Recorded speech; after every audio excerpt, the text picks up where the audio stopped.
Hey everybody, Rachel Love. You're not going to believe how lucky we are to just happen to get a chance to get Tracy Lee or Zetaline healing. Hi, Tracy Lee. Hi again, Rachel. Did I say it right? Zetaline healing? Yes, you I, did. and we talked before where Zetaline came from. You told this interesting story about how it kept showing up all the time. But the reason I have you here, we've had conversations and more conversations, and we know, everybody knows now you do healing and you do this with astro projection and stuff, and it's got great reviews. Nobody can argue with the reviews, whether it's a pet or a person with a serious disease. You have reviews and you've had testimonies that says it works.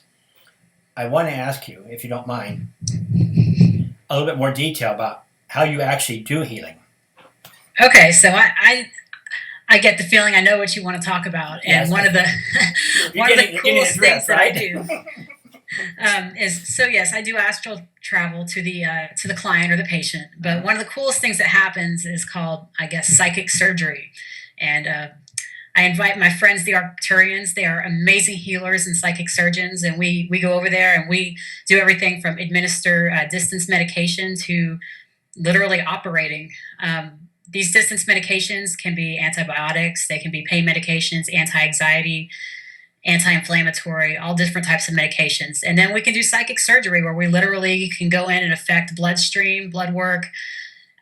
That's how we work on cancer as well. There's really no limit to the type of condition we'll work on. So let me get this straight. It's not just you astral travel to bring healing. You have some friends you brought along, and these friends are called Arcturians. Arcturians. Arcturians. Arcturians. Arcturian. Okay, and for those who don't know what Arcturians are, Arcturians are a benevolent group of extraterrestrials.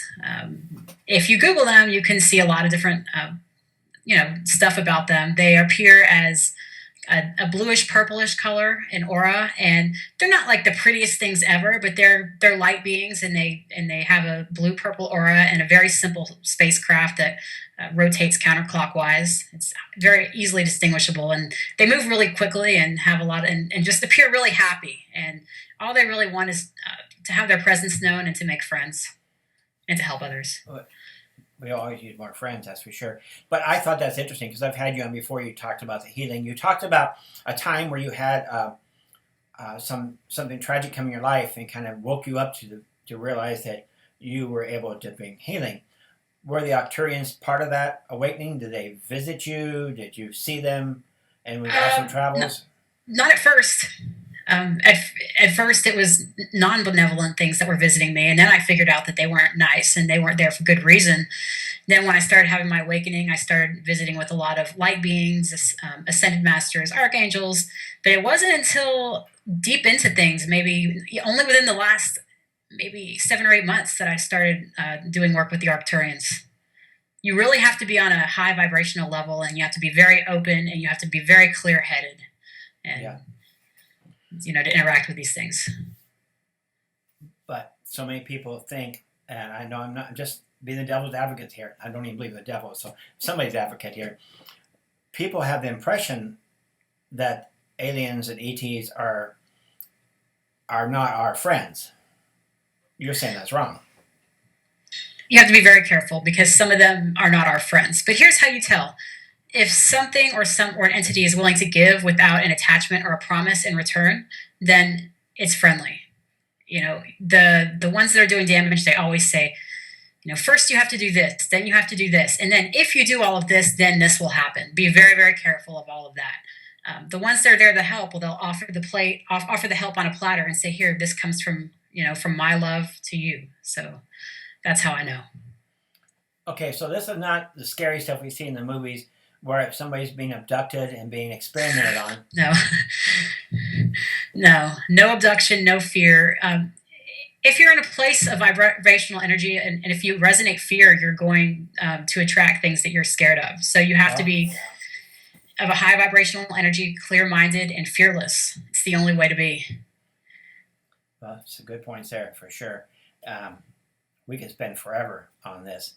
But I just thought it was interesting after getting to know you a little bit more exactly what you bring. You hinted that you had some other energies with you when you brought the healing, Yes. and not until recently did I discover that they were the Arcturians that helped you. I think it's kind of cool. Give them my best. Um, They send their best to everybody, and it's a little bit sad because I'll do these healing sessions on people, and in the post consultation, I'll say, "What did you experience?" And they say, a lot of times, there was tingling in my feet, tingling in my toes. I felt some electrical shocks, like I felt a tug on my heart chakra. All these different things that they feel, and some of them will say, I saw Archangel Michael, which he definitely is a part of this, and they'll say, I see fairies and butterflies, but rarely do they say, I saw the Arcturians, and they feel left out. They don't want any worship or anyone to say, not even thank you. They just want to be noticed and acknowledged. So I don't mind putting this message out there to give a shout out to them. Well, is it because attached to that, there's been so many crazy movies and so many crazy people out there attached to aliens that they've gotten a bad rep? Absolutely. And there's all these people online that are talking about, the evil reptilians, which there are some mean extraterrestrials. You just have to know how to attract the right energy. And that's what this spiritual journey is all about, and awakening and enlightenment is all about, is to raise your vibrational energy high enough that you do attract the right energies around you. Well, I've had guests before that are experiencers or ET experiencers or who are saying that some of the same things you're saying. So it's not that you're the first person I heard say that. But we hear more often the negative side. And I had a guest on a while back, I'm not going to mention her name, but she was even saying the reptilians aren't as bad as you think they are. And I liked the fact that she was looking at the positive energy for, it was sort of like the bad boy misunderstood concept. But that's not my point in bringing it up. My point is that they spend so much time on negativity on just about everything. Everything we don't know, we fear. And that fear, what we're doing, we're generating that reality. Absolutely. That's exactly what you're saying, right? Because you're saying these beings are here to help.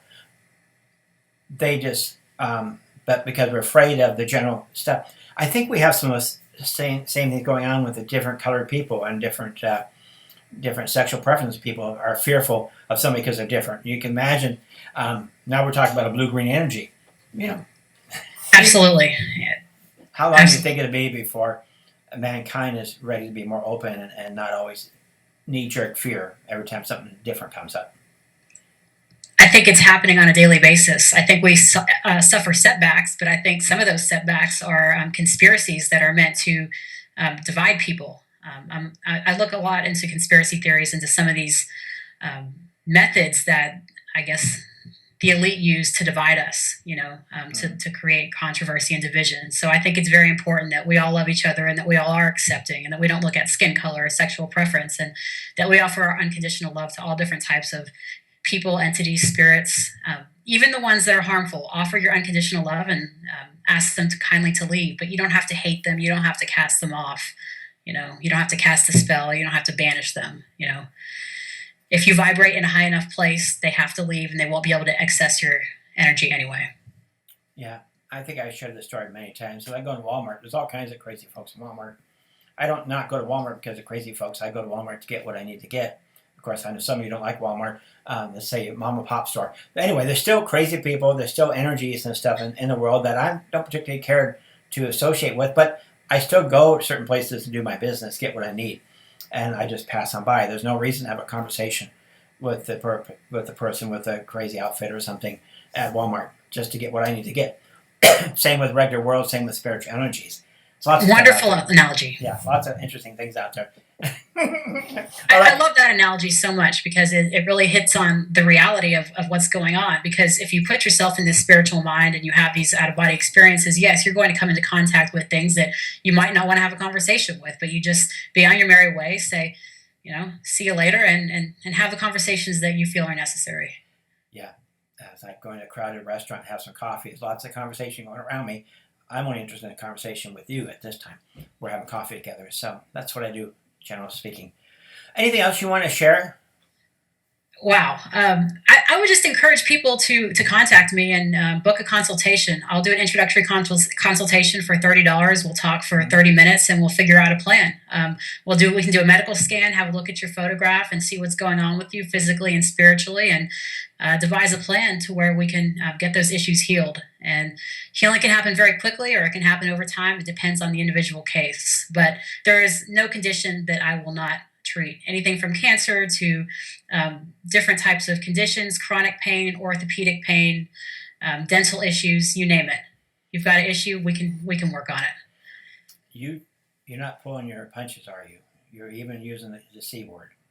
I will use the C word. I cannot personally guarantee that I can treat every single cancer case, because there are physical, emotional, and spiritual issues that are attached to cancer. And in the cases that we can fill those voids with love and light and then have the cancer removed via psychic surgery and healing, we've had a high success rate. But, as with anything, there's never a 100% guarantee. But I'm not scared to deal with it. I really want to go a little bit more involved. I don't know if this is the right platform to do that, or if I should do that. Cancer and these different illnesses, you see them as energy. Yes. You recognize them around a person. Absolutely. And it's a curse and a gift. Because out in the open, sometimes I can see somebody who will most likely develop some type of cancer and they have no idea. And you want to walk up to them and help them, but I can't save everybody. I can only help those who want to be helped. Yeah. It's a tough walk, isn't it, being a medical intuitive and what you're doing, because you can't save everybody. Not everybody's going to believe what you can do. No, not everybody's going to believe what I can do, and there will be some people who hear this that will say she's absolutely lost it. But in that case, I'm not the person for you. But I can work with cancer, and cancer can be defeated, and it is energy. And there are things that are being kept from the general public about how cancer works, what makes it manifest physically, and how it can be treated and cured.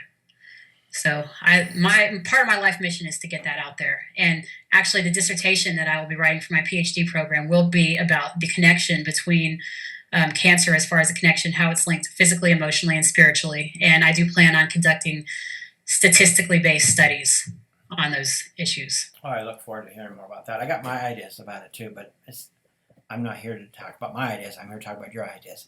But I do remember you mentioning something before about seeing cancer, and it's interesting. Oh, anyway, so everybody, thanks for tuning in again on Awaken Radio, SkyWatcher Radio. This is Rachel Love, your host with the most. I guess I shouldn't say the most. I'm a host of some sort anyway. I appreciate Don't sell yourself short, Rachel. Zetaline Healing, Namaste, my friend Sistar, and all this stuff. I appreciate you coming on and being so open about who you bring along with for healings. I knew that you had something else going on besides just your typical sending a love energy, and I am so glad to get to know you better. And I'm sure everybody else is very excited to listen and learn a little bit more too about you.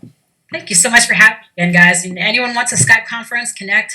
I'm easy to find online. If you can remember Zetaline Healing, type it into Google and you'll find pages of information. Zetaline Healing, she said $30 for a 30-minute consultation. Pretty reasonable. Yes, ma'am. I hope so. You guys find me. Look forward to it. Okay. I'll catch up with you again. Thanks again for visiting. Bye-bye. We'll do it soon. Thank you, Rachel.